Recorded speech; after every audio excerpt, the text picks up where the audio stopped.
Hello and welcome back to episode 2 of The Laws of Minecraft with me, LawFromChaos. In this episode we are going to take a look at the filler and the more options of the filler. Anyway, we did some in episode 1, and we're also going to be taking a look at just a very small use of what you can do with Thaumcraft, one of the wands of equal trade.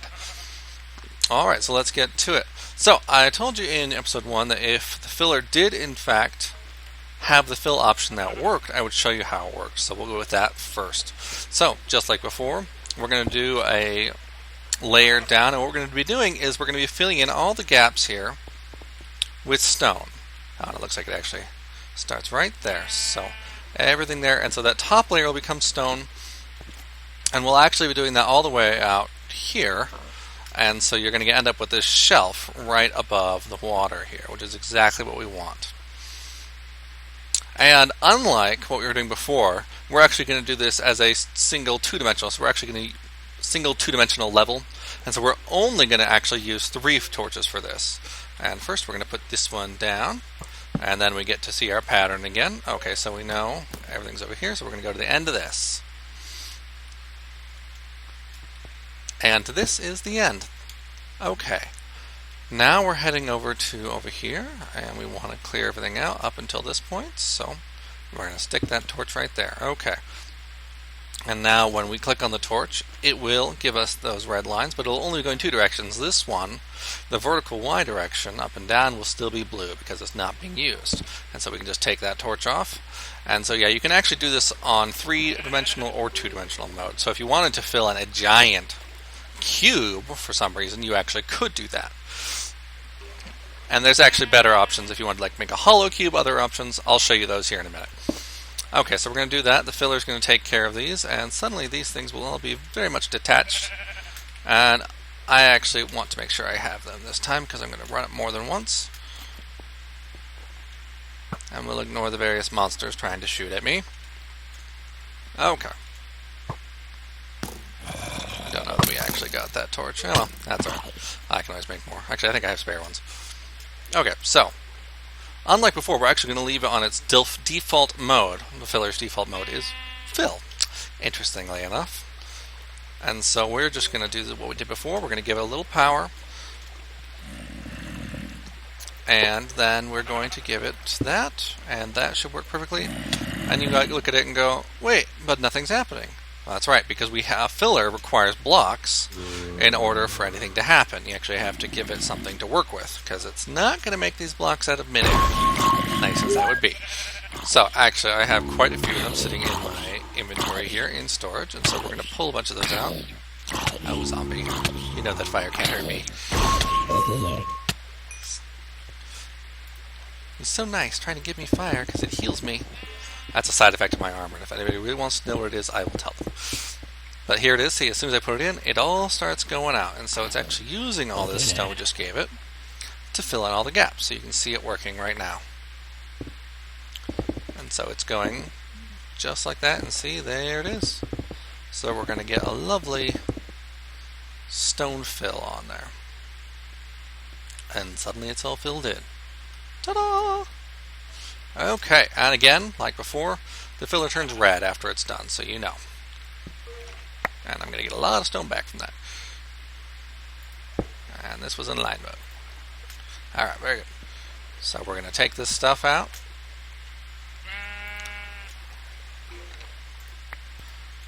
Okay, very good. Now, all that's there.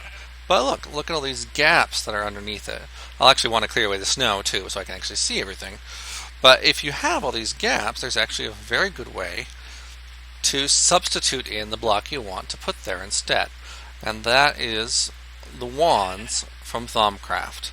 Now this wand is actually from several mods of Thaumcraft.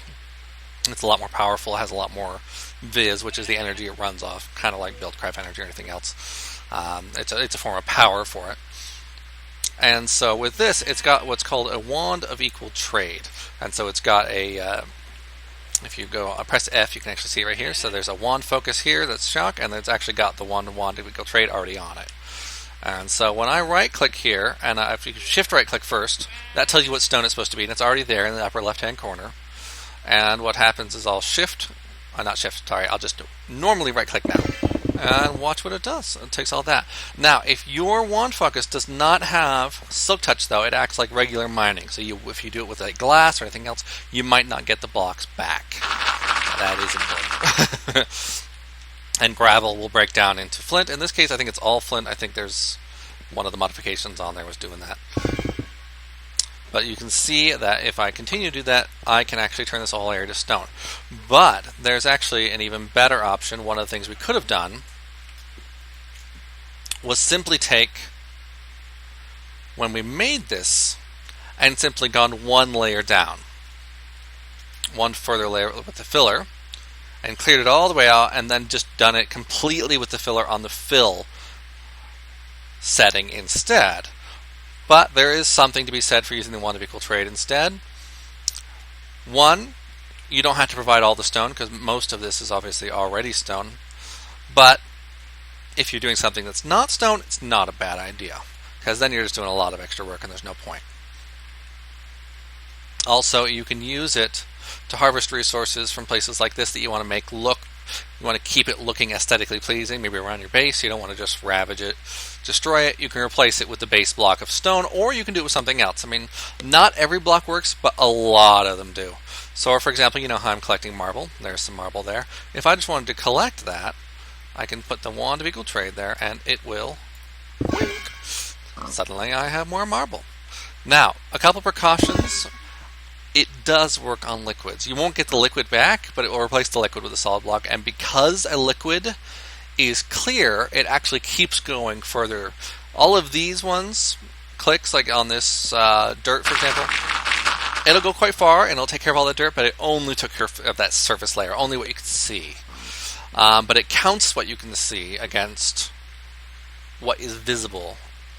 So, for example, if we did it on these ice blocks, it would take care of all the ice here, but if we put it on the water, it would take care of all the water underneath it. Now, that is not necessarily a bad thing. Actually, while I was prepping this area and further refining it for this episode, I ran into a small problem. I was clearing away the walls here, and you can see where I put cobblestone, and I actually filled in what water remained already using this, but a lot of it had already spilled over. And so I had this giant mess where all the water was flowing over, and every time I did anything with it, it would all get instantly replaced by the filler, which would just clear away any blocks I tried to do to remove it. Now you can use sponges, and that's what I actually did. But once I discovered the wand of equal trade would work on liquids, that is actually even a better option, and it's there as an option for you when you are working and in mid-process, so you don't have to stop everything and redo it all over again. So I am going to go clear all this away, and then we're going to look at using some of the other options of the filler.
Okay, we're back, and I'm not going to set this all up again for you because I'm not going to insult your intelligence. I'm figuring you know how to get to this point with the landmarks.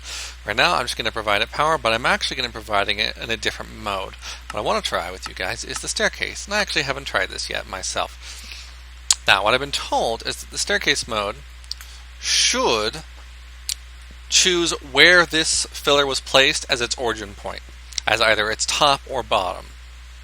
Or since we're at the level here, it should be the bottom. And if that's accurate, then it should be producing stairs that go like this. Up like that, see? And so it should end up with like that. Now if that's true, it should produce a beautifully elegant piece of one-block staircase. Right in this block here with the cobblestone that I gave it. And if it's not, well, we'll see what it does. But since the filled one works, I have a fairly good feeling this will work pretty well. So we're going to give it its power and it will go. Yep, and there it is. A very, very fast staircase made, and it works just fine, for which we are grateful. Okay, I'm going to go ahead and pause this again and we'll show you something else. Okay, we're back again, and just taking a look at this one right here, you can actually see it's this lovely pyramid shape. It always tells you what shape is currently making, what operation it's doing on the outside. But this one is called pyramid, and I deliberately made this not symmetrical because I honestly don't know what it will do. But I've given it cobblestone. Actually, I haven't. There we go. Now I've given it cobblestone, and I'm going to give it power, and we'll see what it does.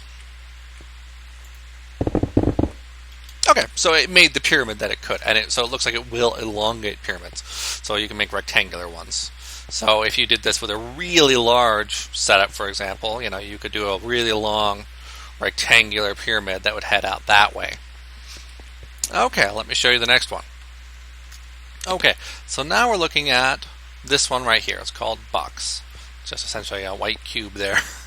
And so it does exactly what it sounds like. It creates a hollow cube or rectangle or whatever shape it is that you want to make. This is actually the one I would normally use to make this kind of building that I'm working on, except that it's just so massive that my boxes will actually close up in places that I wouldn't want them to. So I'll probably end up using just the fill one and making rectangles. So here we go. Oh, and I do need to give it something to work with. Yep, there you can see. Okay, now I'm actually going to open this one up so you can look inside and make sure this is on the right mode here. Okay, block mode, very good.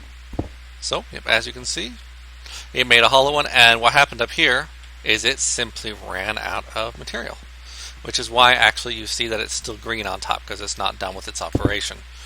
And then it does that and refills the damage I made, and it's still not finished. But if I did give it, you can see that it would fill up that cube completely. And so I am going to leave it. And we're not going to do that right now, but we're just going to stop and we'll get to our next one. Okay, actually I'm just going to tell you about what these ones do because they'd be slightly more tedious than the others to show. So, horizon. This is actually probably the one I should have been using to clear all this space. What you do with it is simply you mark out your territory and it will clear out everything inside the box and everything above that box all the way up to the sky. And so, yeah, not a bad thing. And it will also fill in any empty spaces below with material. And the other one, the last one here, flatten, is very similar, except unlike Horizon, it will only clear out what's inside the box. Once it's done with that, it'll fill in what's below it, but it won't go up all the way to the sky. So you could actually use the flatten option to make, for example, if you're under all this turf and you wanted to make a cave clear out, and so you fill in any gaps in the bottom and you clear out any material in the middle, and you suddenly have a room underground. And it's already been neatly paved for you. So that's exactly how you use that. And now you can see I have this oh so lovely giant flat space, and you can see there that stays there. The graphic of this stays here, but it doesn't actually do anything once you're finished. Once you log on and off, it goes away. So here's all the lovely stone. It's not so pretty. Oh, look, see, look. There's an area I forgot to finish. And so I take out my stone and I take it and go wing and replace it. And suddenly I've got coal. And then now what I'm going to be doing next is actually using the fill option on my filler to make rectangular sections for the walls and everything else, and I will show you that later.